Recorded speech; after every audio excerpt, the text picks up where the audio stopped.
भीमावादी सखी मिलले हमार हो बाबा साहब के करले प्रचार हो। भीमावादी सखी मिलले हमार हो बाबा साहब के करले प्रचार हो।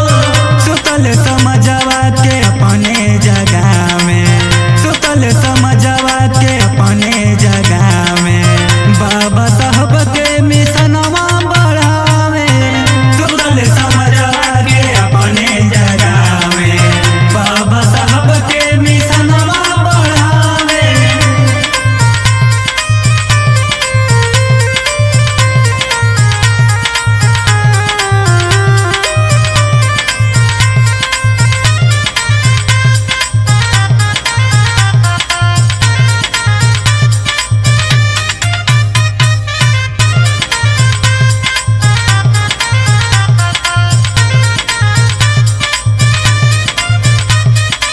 हावे उसाथे कट्टर भीमवादी, हावे उसाथे कट्टर भीमवादी।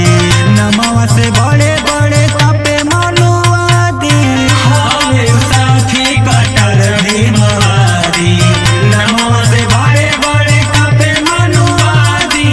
शिक्षित हो जाई है समझावे, शिक्षित हो जाई है समझावे।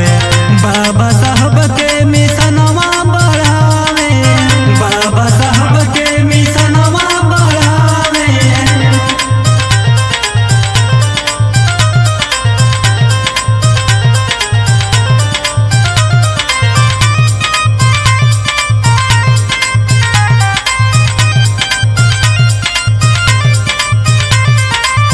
बलवंत भारतीय जी